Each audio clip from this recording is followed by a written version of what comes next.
There'll be 2 to 3 year grants. We imagine there will be about 40 grants available, and there's a big range in how much you can apply for, but the maximum you could apply for is 1.5 million. But it doesn't need to be anywhere near that big, it could be much smaller. And they are designed to enable organisations to build on what you're already doing, so expand your existing delivery, scale up your existing partnerships, build new ones, articulate the change that you're trying to make or you think is possible, and then test your assumptions and gather the evidence about what's working and also what doesn't work just as valuably, and then think about how could that work be embedded through a long-term grant. So lots of stuff to do there about delivering, and also some stuff about developing. So that's as much as I'm going to say for now. And we're going to move on now to hear from Lib about the New Deal for Young People mission. So Lib, I'll be your slide person. So let me know when you want me to move on. Great. Okay. Well, let's start with the first one. And thank you very much, Geraldine, for passing that over.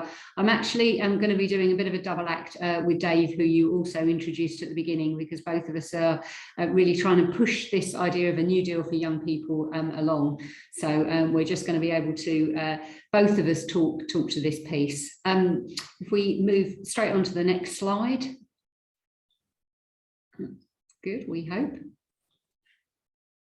Brilliant. Okay. Well, Geraldine's already given you a bit of context as to how this came about. And this is very much thinking about the challenges post-COVID and thinking about those particular groups of people who were really hugely affected. And young people obviously are very much at the top of that list.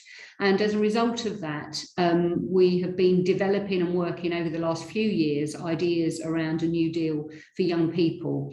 And I'll talk a bit about what that actually means. But I think the two things I wanted to make sure that people appreciated was that this has been very much a partnership effort.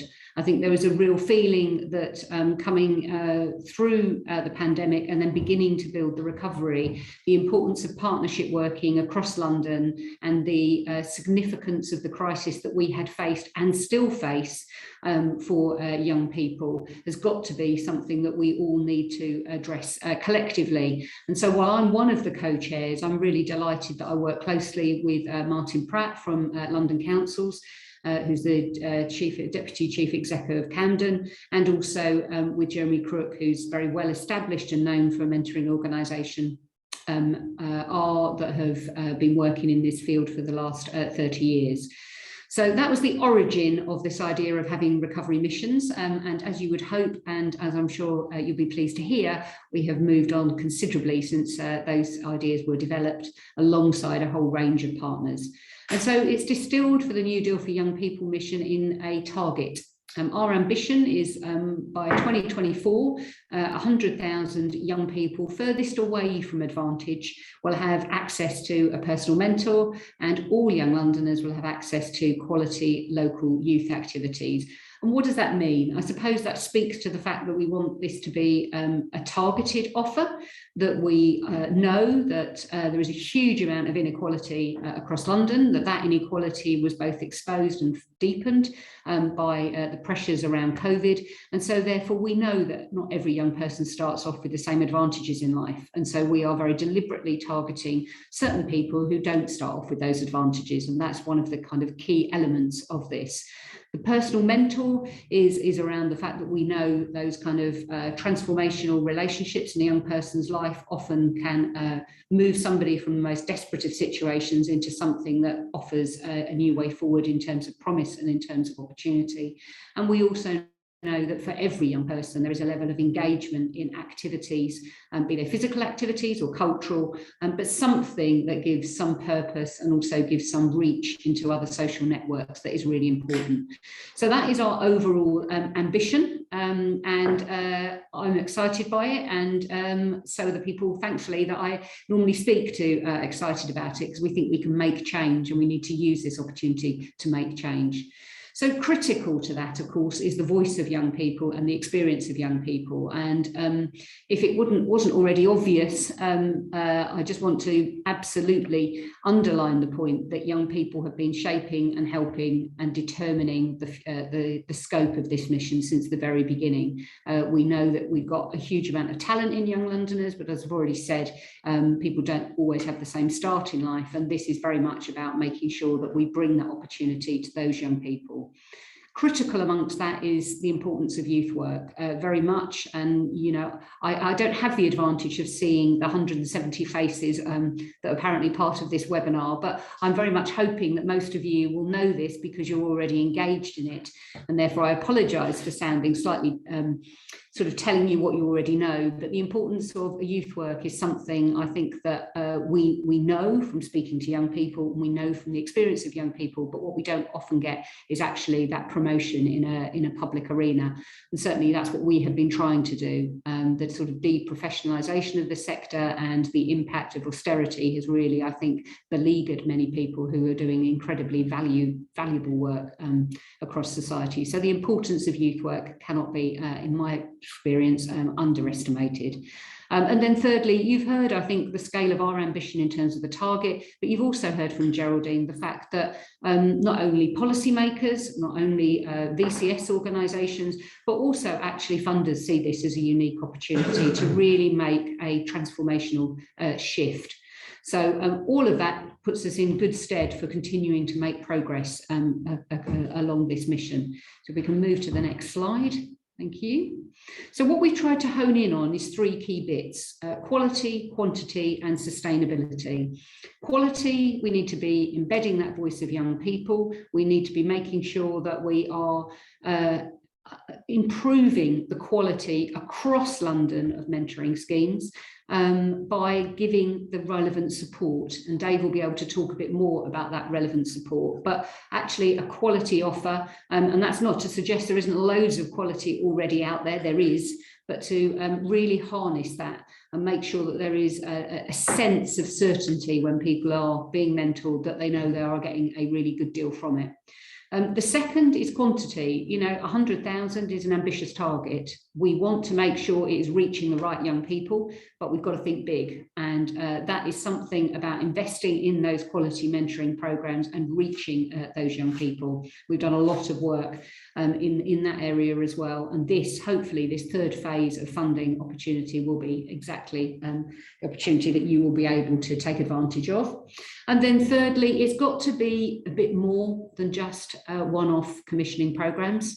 It has to be making sure that we're looking at the sustainability of the whole deal. And that is from the sustainability of the sector, which, as I've already said, has been quite, I think, damaged over the last 10 years. But it's also got to be about a sustainable model going forward. How do we embed quality? How do we reward quality? How do we build capacity? And how do we make sure that we've got something that is fit not for this year, but for the next decade? We then move on. And then just to unpick for a moment the word mentoring, because I think mentoring sometimes suggests that we're looking at trying to push or attract young people to careers, or maybe to try and make sure that they're doing the best in education. Of course, that is all part of it. But the way we've interpreted mentoring is really around that key relationship, the consistency of relationship, the appropriateness of the relationship, the relatability of that adult to that young person. How do you encapsulate that in a meaningful way that really changes a young person's life? And so we're thinking about it from the perspective of social networking, social confidence, and social access. And that then hopefully would lead on to specific programs around education. It may well lead on to specific job opportunities, but it's really trying to get everybody on that same platform of opportunity before you go into a much more specialised route. And as you can see from here, there's lots of different ways in which that can happen, and lots of different places at which that contact is first made. We're not prescriptive about that. We just want to be quite determined in how that then progresses. And then if we can move on to the next slide.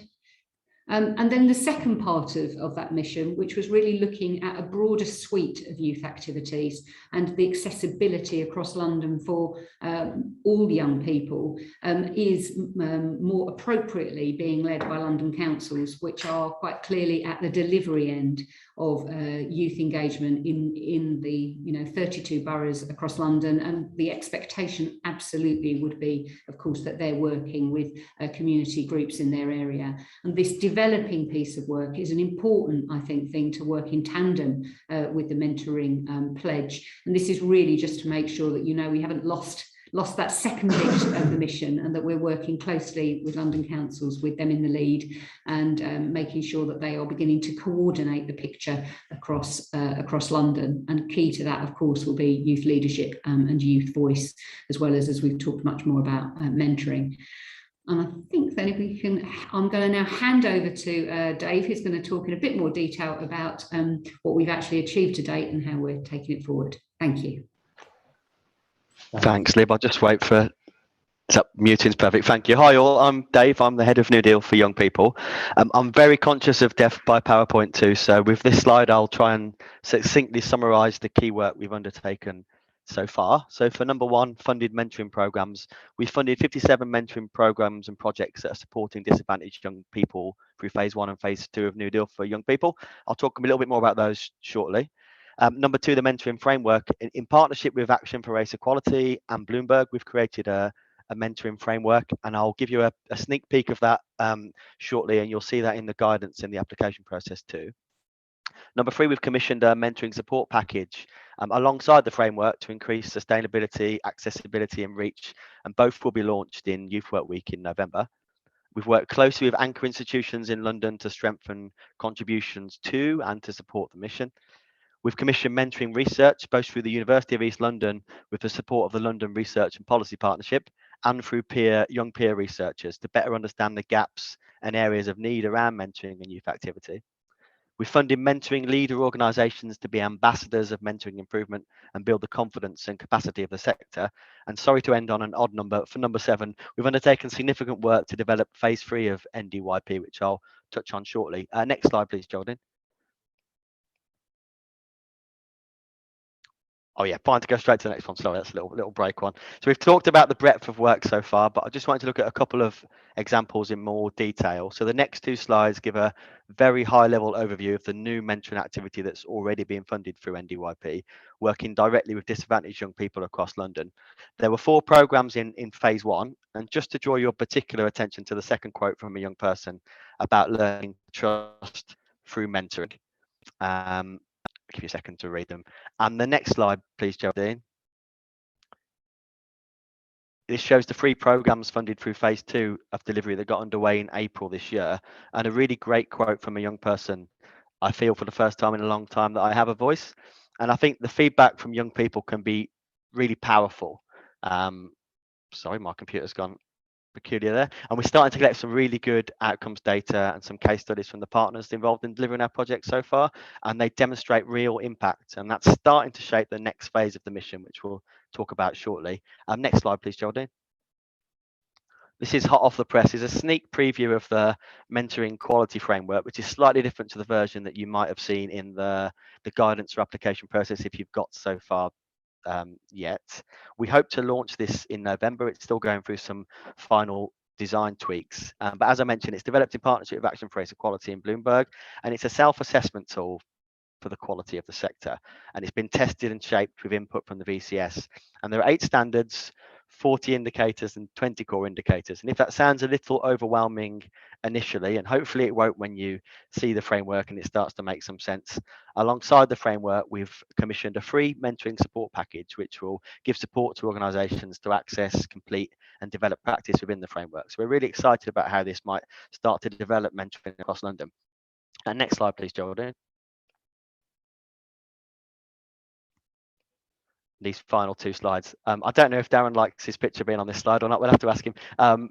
We can't stand still in our assumptions that we know what works best for young people, and we've got two really exciting research programs underway. The first for the University of East London, which is this one, is a scoping mentoring activity across London and understanding the capacity for youth activity that's already there. And the second, on the next slide, please, Geraldine, is peer research delivered by young peer researchers. That's working in partnership with the Young London Partnership for Young London and Rocket Science. And this is to better understand the gaps and areas of need that are particularly important to young people themselves. And we expect these findings to be published in March, and East London's findings will be in January, and will really shape the work and conversations that we're having. Final slide, please, Geraldine. So work is underway to develop phase 3 of NDYP, of which Propel and this webinar is very much a core part, but this is the final slide. So if you'd like to get in touch at all, do let me know. We're very happy to talk about mentoring, youth services, young Londoners, and really get engaged and engage the sector in the work that we're doing. Thank you. That's great. Thank you, Dave. So we're going to pause there. We're going to stop showing the slides for a bit. If there are questions on the New Deal for Young People mission, the broader mission that you would like to ask to Lib or Dave, stick them in the chat box,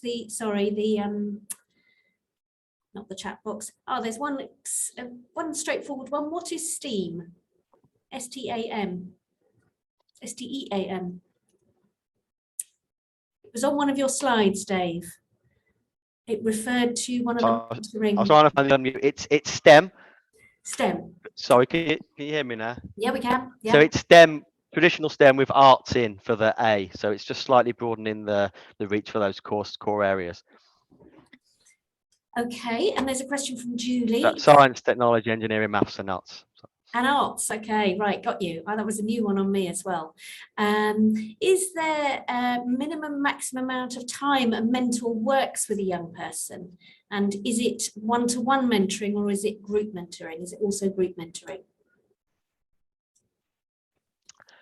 Really good question. It's all of those things. I think the thing that we find is really important is building trust over time. So it's not a one-off engagement. It's unlikely to be 2, 3, or 4 engagements. But how that works for an individual young person, how the mentor applies that it will vary across the relationship. So it is broad, but we've got that real focus on building quality over time, and the time is the factor we want to really highlight.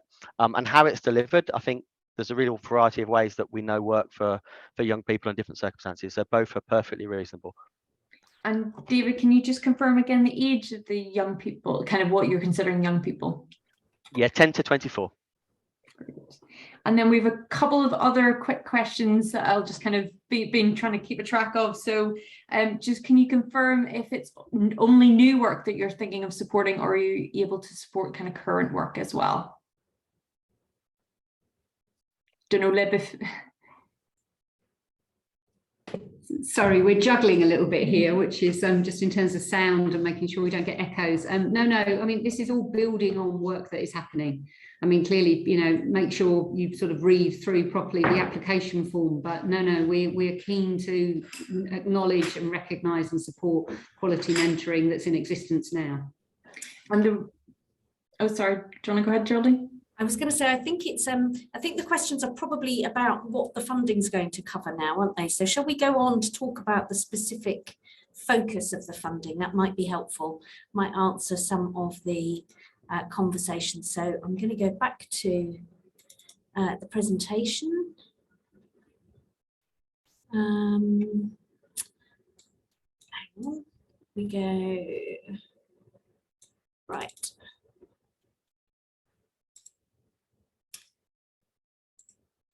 So the focus of the funding. Dave, do you want to take the first couple of slides here?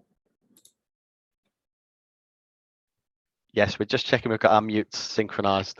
We have, we're okay.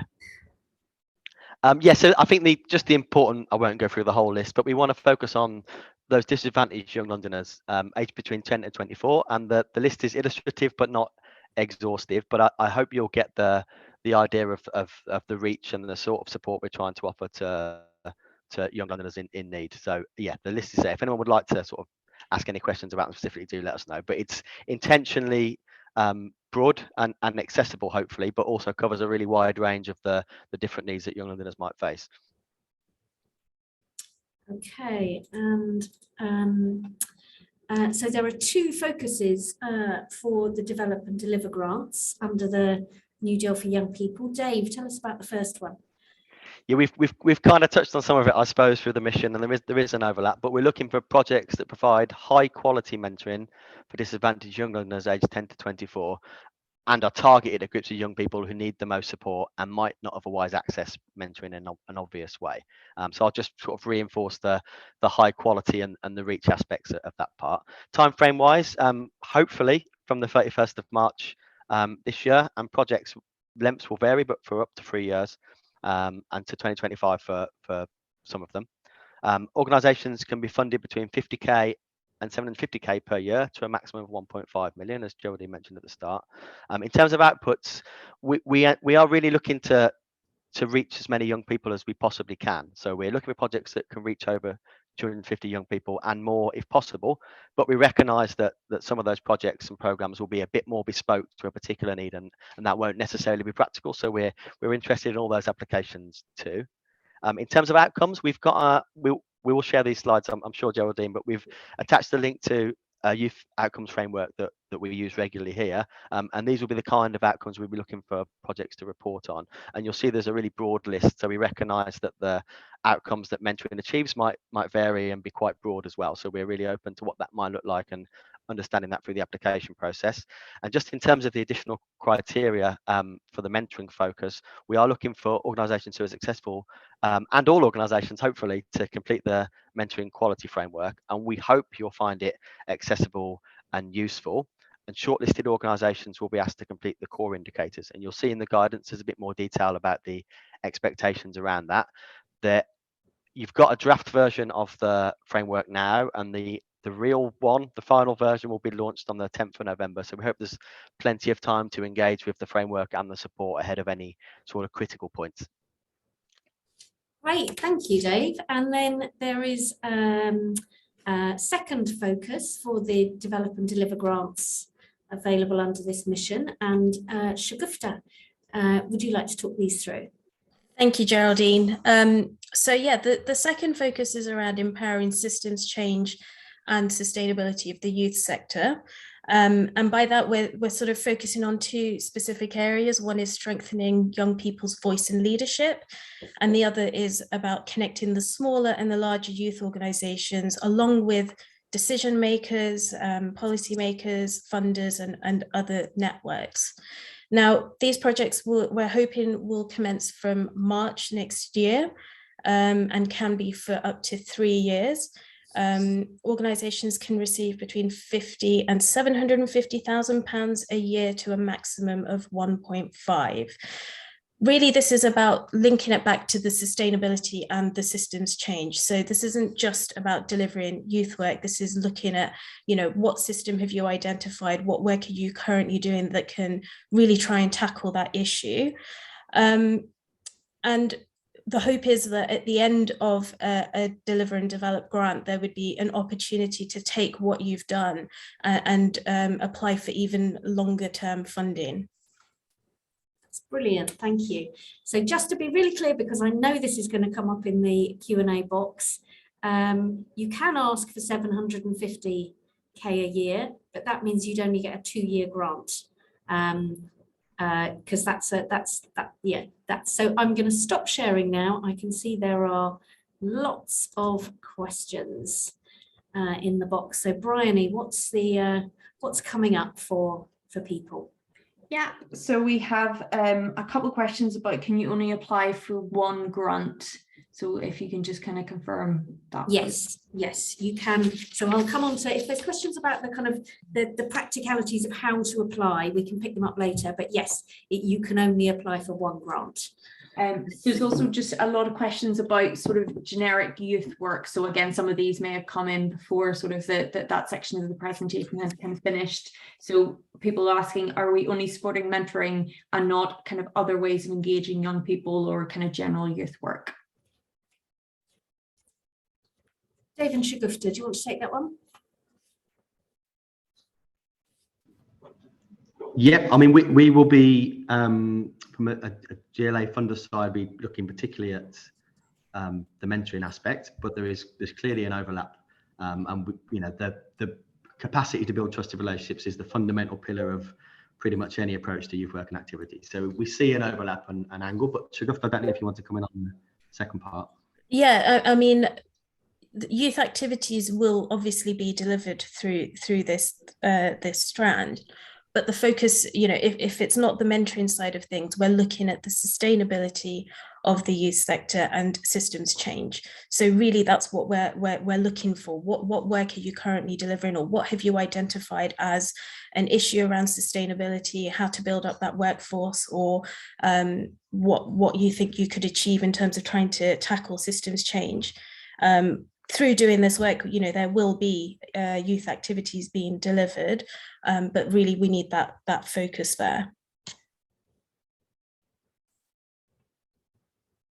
You're on mute, Bryony.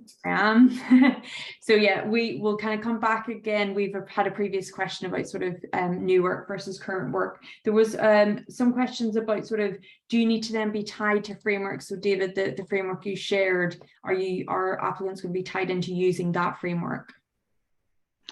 I think I'd hate to hear the language of tied in, because it's hopefully really accessible and useful, and you can jump in and jump out of it at various points. So tied in is probably not the right language. We'd encourage people to use it, and we'll be looking at to kind of get a measure of that quality in making funding decisions, that some of those core indicators have been met. But we also recognise it will be variable depending on what kind of delivery you're trying to achieve, the young people you're trying to engage. So we'd like the assessment framework to be part of the process, but it's not sort of a tie-in. I hope not. Great. We'll have a play with it when it's available too, and there'll be lots of support around the framework too, to help sort of unpick and understand it and make it more accessible. So please don't be too alarmed by it. There's a couple of questions that we'll hopefully be covering off for you, just about kind of the practicalities of applying, such as kind of organisation partnership versus single orgs, and we'll kind of cover that in next sections. I just want to kind of confirm again that just someone has asked about, do we need to then go directly to New Deal for young people? This is applying for that funding through Propel, so you're not applying directly to the GLA. And yeah, I think a lot of the other ones I've covered, I think we're just about to, or Geraldine's just about to kind of cover, but we'll kind of publish the answers on the Q&A as well. Okay, I'm happy to carry on with the presentation if it feels that we're getting into the practicalities. Let me go back to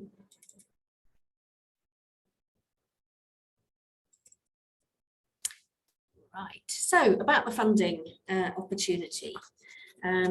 So who is eligible to apply? So in order to apply, you will need to be a registered charity, a charitable incorporated organisation, a CIO, a community interest company, a CIC, or a charitable community benefit society, also known as a BENCOM.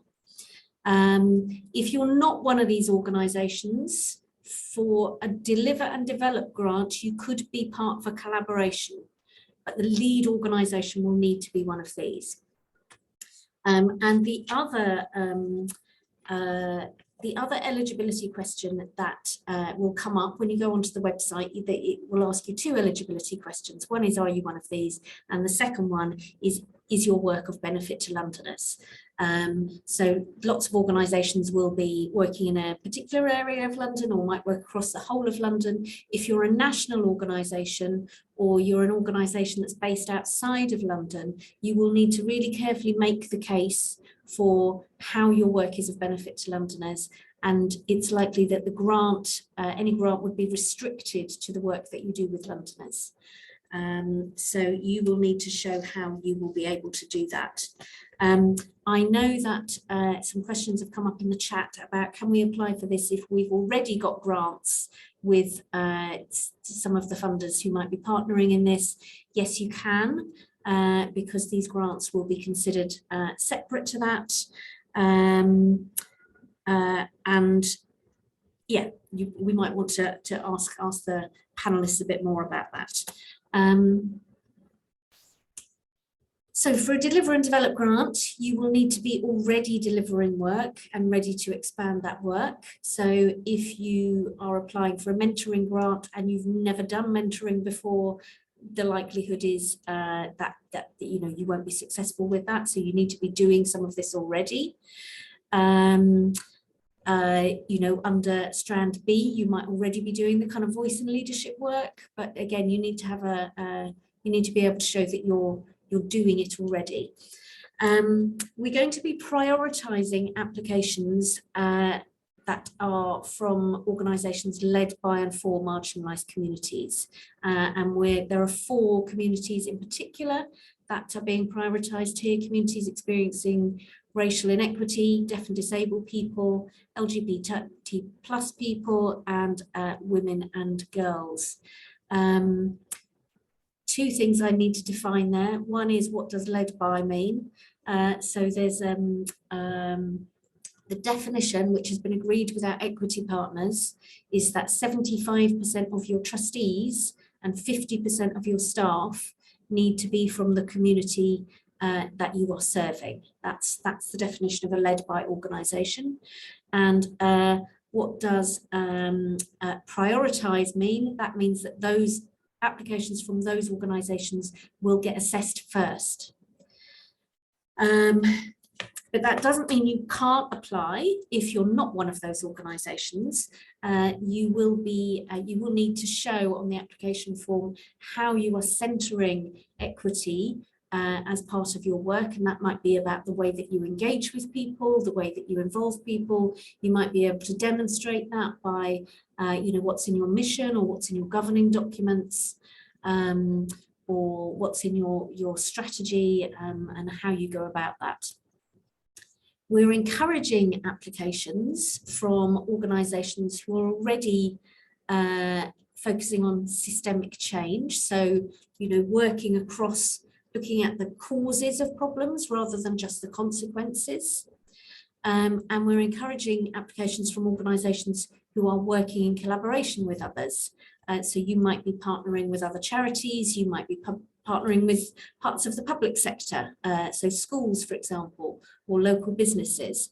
Again, it doesn't mean you can't apply if you're not doing either of these, but there will be questions in the application form that will ask you about, you know, who you partner with and those kinds of things. So yes, you can go ahead and apply anyway, and see how you can demonstrate that. So in order to go ahead and make an application, go to the website, which I hope you've already had a look at. There should be lots and lots of information there in terms of guidance and FAQs and what we're looking for. If you set up an account, you'll be used to online application forms, you know, so you can go in and out and do your application. You can also download in advance a copy of the application form so you can see the kind of questions you're going to be asked and the kind of what you're going to need to think about. You need to go through the eligibility questions before you can get to the application form, but just those 2 questions about what kind of organisation are you and does your work benefit Londoners. There's 2 things you need to do. One is your organisational information, and the second is your application and your budget for this particular grant. And you can only make 1 application, so you can't apply for a mentoring grant and a sustainability grant. You can't apply for a New Deal for Young People grant and a robust safety net grant. You can't apply for Deliver and Develop grant and an Explore grant. You can only make 1 grant, one application, but you can be a partner on more than 1. So you can think about who you might need to work with. So the questions about your organisation, fairly simple. Some contact details so that funders can get in touch with you and ask you some more follow up, have a chat with you about what your application is about. some basic information about your organisation.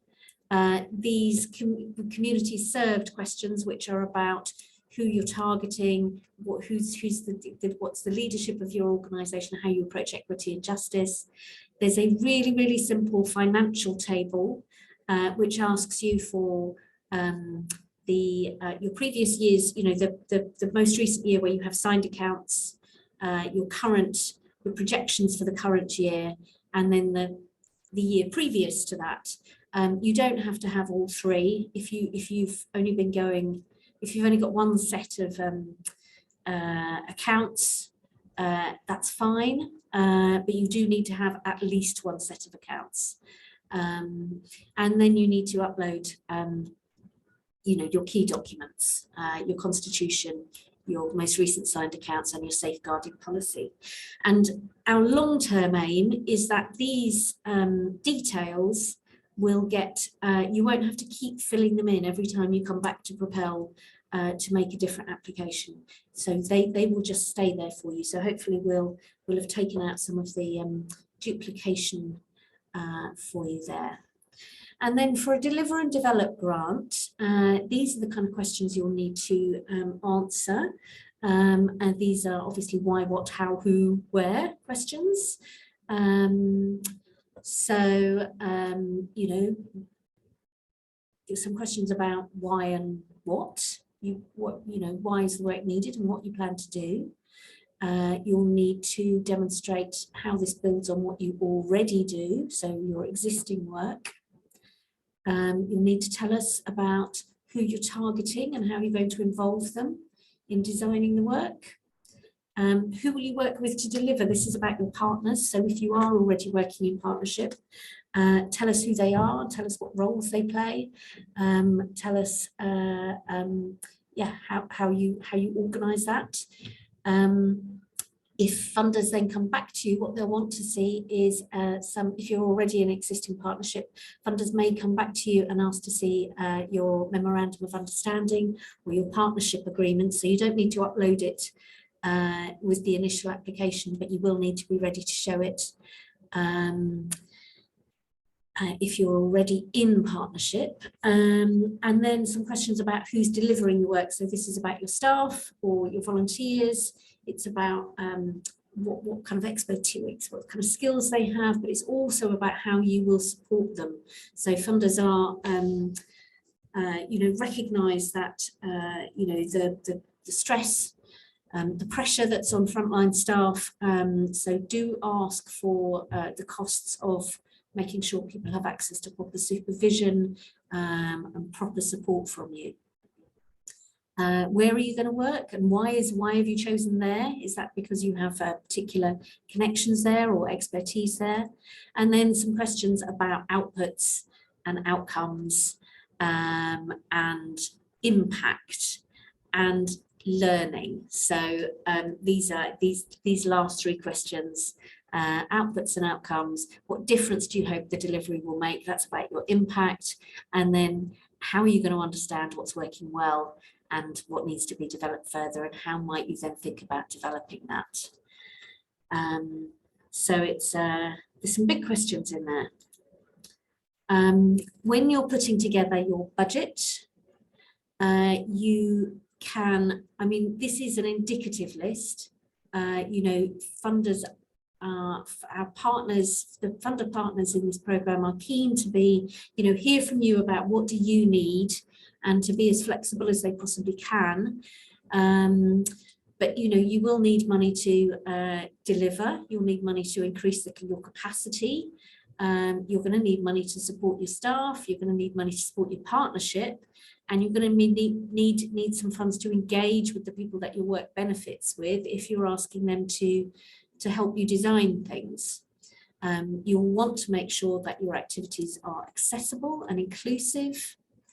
You may want to think about your own learning, about how you're going to evidence the impact, but we are also going to we're going to set up a learning network for everybody with Propel grants, so that we can learn together with grantees and with funders and with other stakeholders.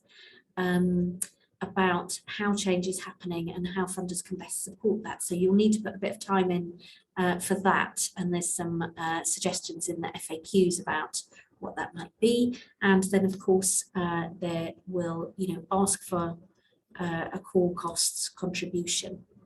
And it's very difficult for us to say, to give you a kind of figure, this is what funders will pay for core costs, because there are different funders involved in this. But you say what you need, and then funders will come back to you with any questions. So there's a deadline for applying, which is in about 2 months, 9th of December. If this standard application process is not accessible to you, if you need any of the materials in different formats, if you need additional support with that, get in touch with us and we will make sure you've got access to that. We also, I mentioned our equity partners earlier, our 5 equity partners. If you are from one of the communities that they're supporting, then you can also get in touch with them directly to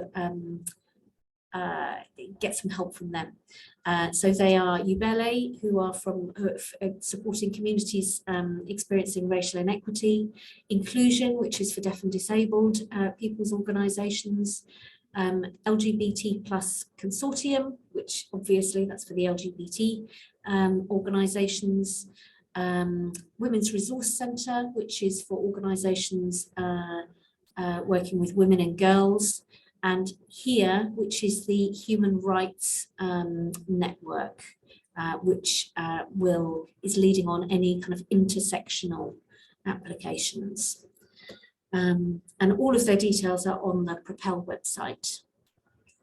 So what happens next? So funders will do their shortlisting in December, and then they'll start assessing in January.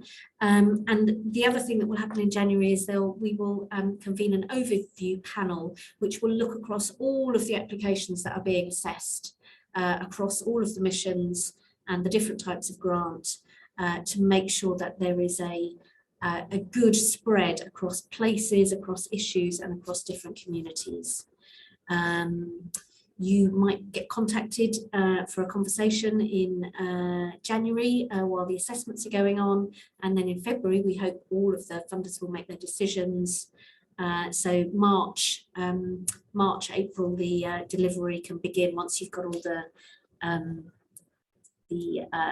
legal stuff in place.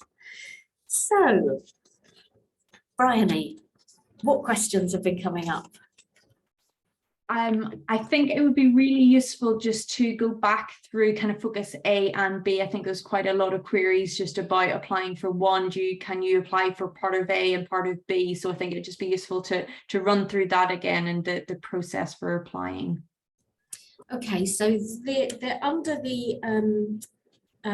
this mission, under New Deal for Communities, there are 2 focuses for the Deliver and Develop grants. Focus A is about mentoring, and focus B is about empowering change and sustainability.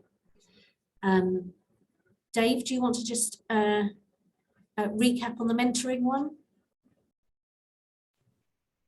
Yeah, that's fine. I mean, it's kind of covered in the name, I suppose, of the mentoring one. We're looking for high quality mentoring, and by mentoring we mean that building that longer term trusted relationship with a young person that has more disadvantage than the rest of young undernets. So that's the kind of remit. How that's interpreted, we're really interested and open to understanding what's working at the moment and how that might be applied to these grants. And I was just reflecting on the question about, I look back at the questions tied into the framework. I think the framework is more about the processes an organisation might have in place to deliver mentoring well, rather than the structure of how you do it. So there's lots of freedom about how that's applied. But yeah, we're looking at high quality and as far as possible, high numbers of young people engaging with mentoring activity.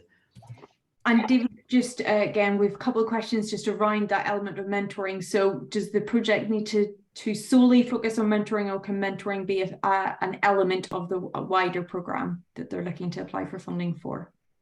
Yeah, we're looking at the mentoring side actually. So I saw a question about, could it be a proportion of really intense mentoring and then maybe some group sessions or that are less intense or less focused. We're looking at that individual relationship. So we want that kind of intense focus with that one young person to be the core. Shagufta, if you maybe go through your section.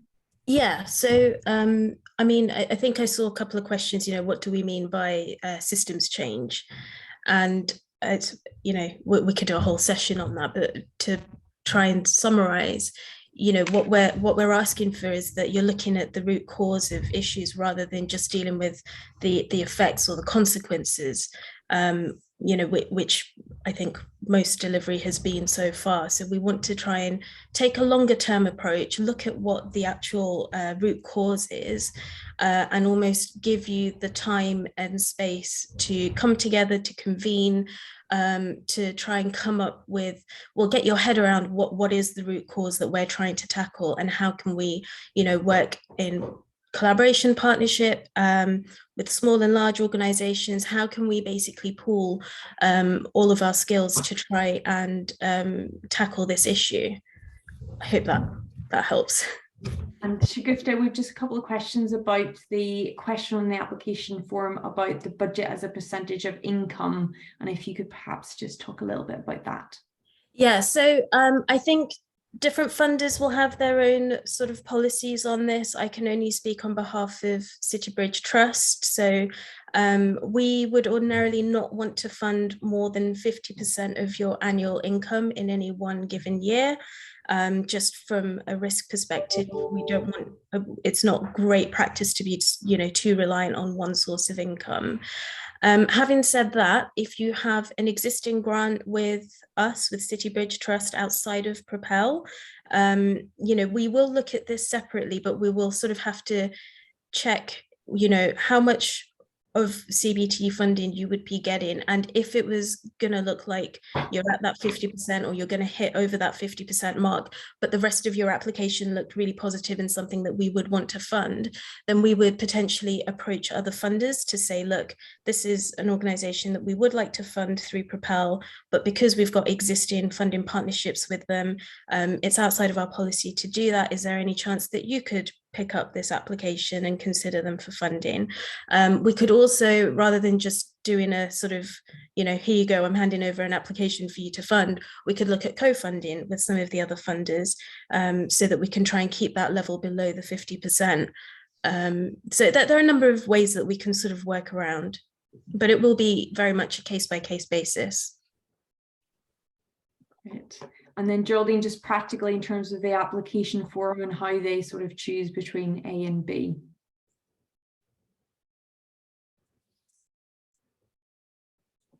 So when you do an application for a Deliver and Develop grant, it will ask you which mission you're applying under. So you will select the New Deal for Young People mission. And then the first question, which says, or the first two questions, what is the need and what's the work that you're going to do? It would need to be really clear from your answers in there that you're either you're going to do some mentoring, you're applying under the mentoring theme, or you're applying under the second theme around empowering change through voice and leadership, or through connecting organisations together. Great. And there's just a couple that I can probably just answer. So just kind of confirming again, if you have applied to other funders, as Shagufta's kind of said, you can still apply for Propel. Just confirming that whilst there's been previous versions of the New Deal for Young People, there have been no Propel grants made through the New Deal for Young People funding. So just kind of confirming we don't have kind of case studies or the average size of grant awarded, because this is coming through Propel for the first time. So these will be the first set of grants awarded. And then we just have we've quite a lot hopefully that have been answered around sort of the mentoring. There's some questions about kind of newer organizations. Geraldine, if you just want to kind of reflect on the requirements, and also for those who are operating outside of London. So for newer organisations, so I mean, if you're a completely new organisation and you don't have a year of accounts, you can apply for an Explore grant through a host organisation. So go back and have a look at the guidance around what an Explore grant is for, and how you might go, and the FAQs about host organisation. If you've got a year of accounts, signed off accounts, then you can apply for Deliver and Develop grants. So you don't have to have 2 years or 3 years of accounts. Yes. So, and sorry, the other question, Bryony, was? Just around, we had a couple of questions about those who are sort of based outside of London. So about Right. sort of benefiting Londoners, if we can expand on that a bit. Yes. So I think that you're, obviously the mentoring is if you're applying under the mentoring theme, then that's really straightforward. The young people who are going to get mentoring will need to be in London. If you're applying under the other theme around youth and leadership, or around connecting organisations together, you might be a national organisation, but the organisations and the young people who would benefit from that work would need to be based in London.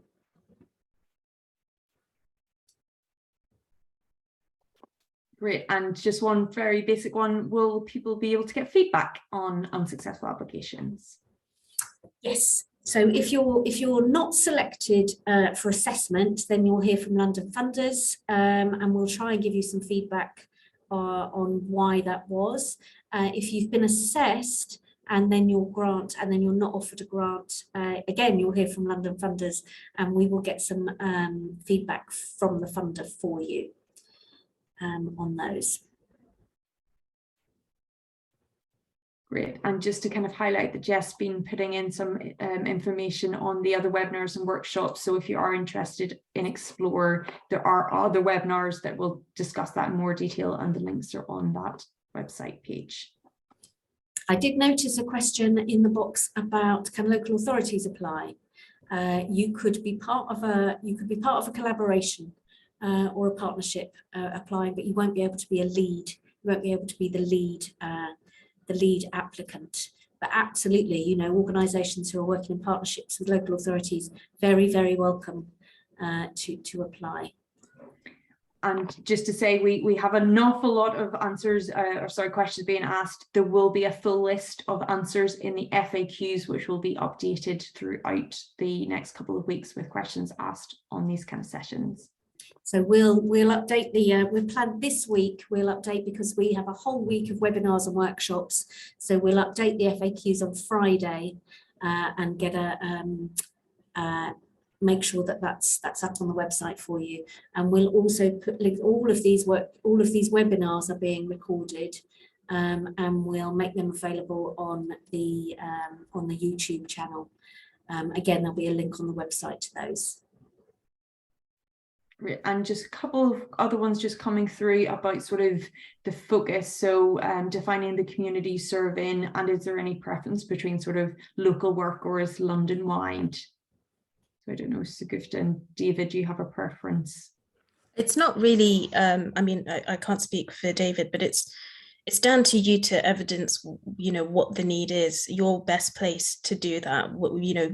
You're the experts, we're not, we're just listening to what you've identified and what solutions you're able to present. So we don't have, we haven't decided we're going to put X% in this borough or anything like that. It's going to be very responsive to what we get through in terms of applications. Sorry, I've had to go move into the corridor because we've got kicked out of our room. But yeah, I'd echo that. It's just tell us the logic of why you'd either want to be pan-London or in a focused area. That's what we're keen to hear. Great. And we're just getting some kind of very specific kind of questions where people are sort of putting in what they're doing and asking. I think just a reminder that you can kind of ask through the info at or kind of call the London funders if there's something kind of very specific, rather than possibly us kind of answering a number of kind of your questions. There is kind of a process, as well as the equity partners as well. That's great. Does that feel like we've covered most of the questions? I mean, there's some specific ones just about kind of the location. So can mentoring be included within a school environment? And some questions around kind of formal education and mentoring. Yes, is the answer. I think with the school question, we'd like to understand how that is, that relationship. Does it exist? Do you have access to the school already? How is that a kind of proven model for you? So, but absolutely, the location is really open. And what's the second one? Sorry, Bryony, what was the? There's just some general questions about kind of formal education and mentoring, which I think you've covered. So you don't have a strict one way or another, schools or no schools, obviously. Yeah, no, absolutely. Yeah, really open to the style and approach of mentoring. That's absolutely fine.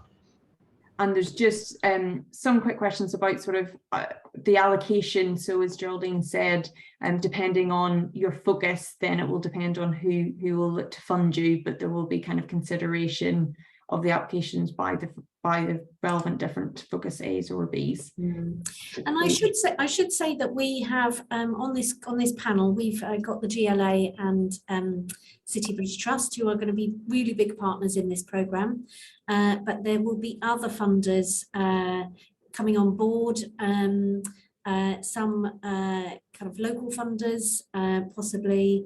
And we can't at this, we can't at this point say exactly who are those funders are going to be, because using the model of collaboration, it means they can join at any time.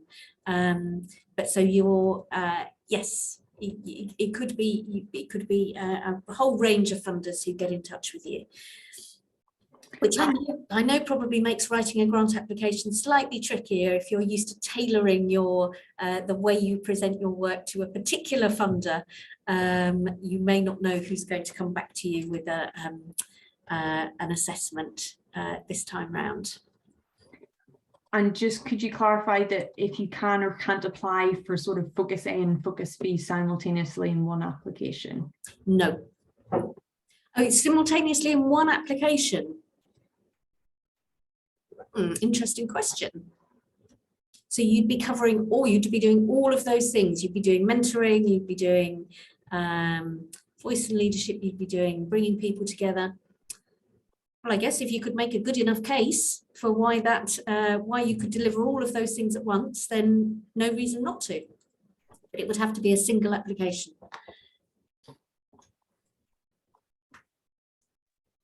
I've just seen a question, Bryony. I hope you don't mind me jumping in. Yes, please, because yeah, we have hundreds.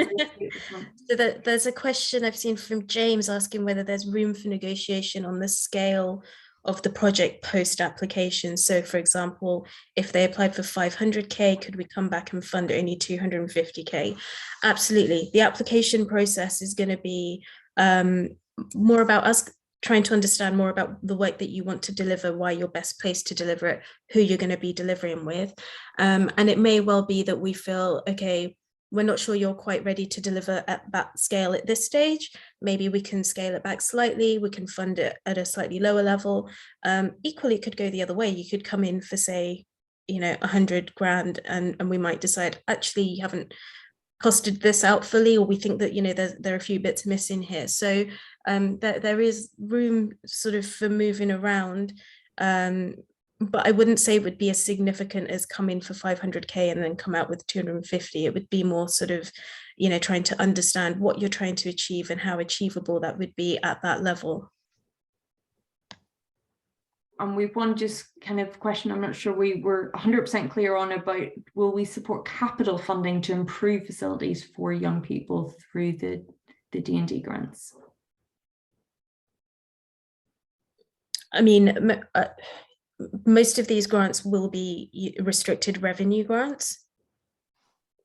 So no would be the answer. Great. I'm just scrolling down. Thank you everyone for your patience. As I say, we have over 100 questions now going. We do have a quick question about kind of budgets. Do people need to be applying for the same amount each year of up to the 3 years?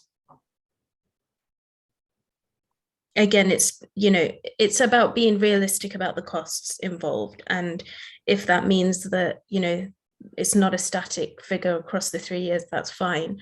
You just need to be able to you know, provide the logic behind why you're asking for what you're asking for. Great.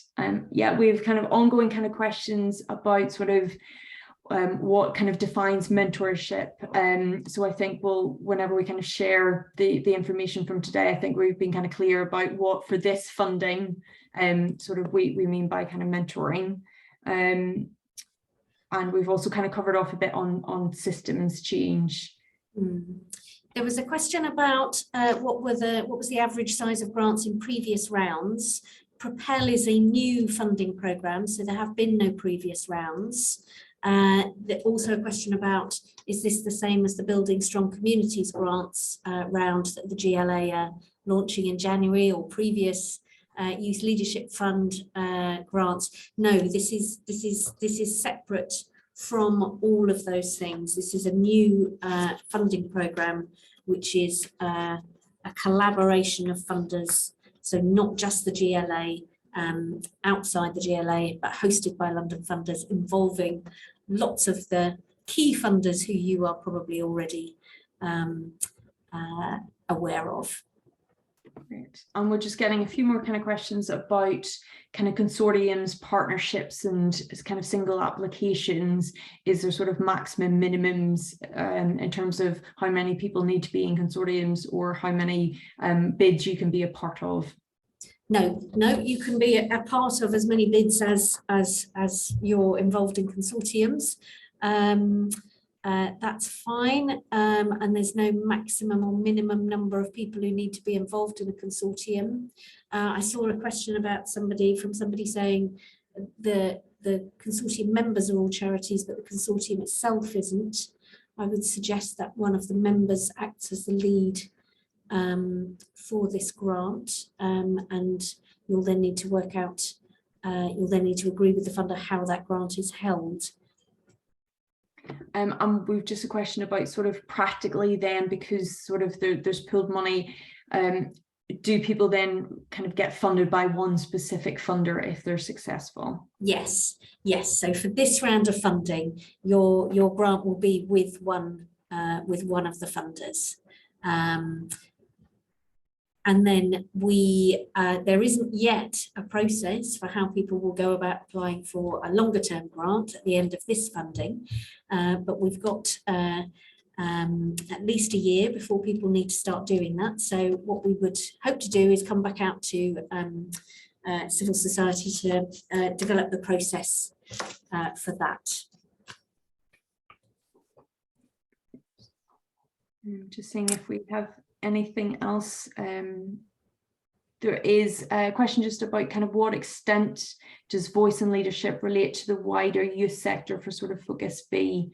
Is this about kind of supporting groups or individuals? Sorry, Bryony, can you repeat that? Yeah, so under the sort of voice and leadership strand, does the work need to relate to kind of the wider youth sector? Is this about voice and leadership within other organisations, or is it about directly supporting groups of young people or individuals? It would be directly supporting young people. So there was the slide that Dave shared, which was the indicative list, not exhaustive, of the types of young people that you might be supporting that we would like to see. But there may be others that we haven't listed there. Great. And just confirming for those who possibly came in a bit later, you can't make 2 separate applications, you can only make 1, but you can be a partner or part of consortium. There's a quick question about, can you reapply if you've been unsuccessful? Well, this is the only window for applications at the moment. So I can't guarantee, but I would imagine there will be another grant round next year, at which point I would imagine you would be able to reapply. But the priorities for the next grant round might be slightly different.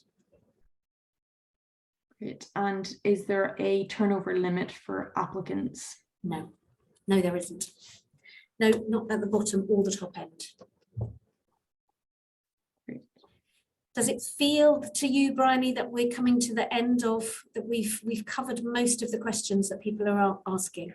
I think we have the generic kind of questions. As I said, there are some specific, and we would encourage you to kind of, if it's very specific to your organization or project, to drop an email to the info at.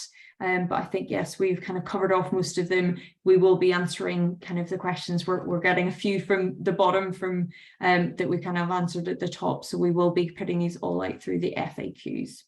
Brilliant. Thank you, Bryony, for doing that juggling job of looking at all the questions. Any final words, Dave or Shagufta?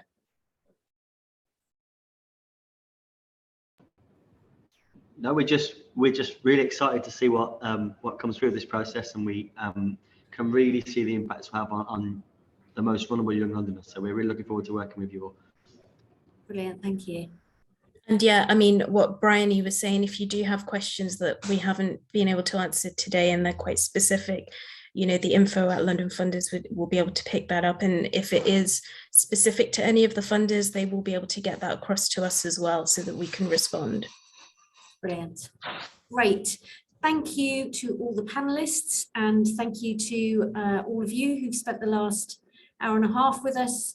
And do check the FAQs again at the end of the week, because there should be plenty more information in there now that we understand what it is you'd like more information about.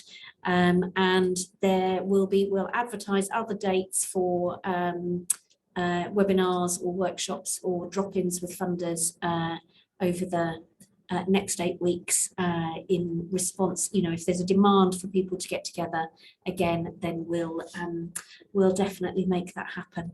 So thank you, everyone. Enjoy the rest of your afternoons, and see you again soon. Bye.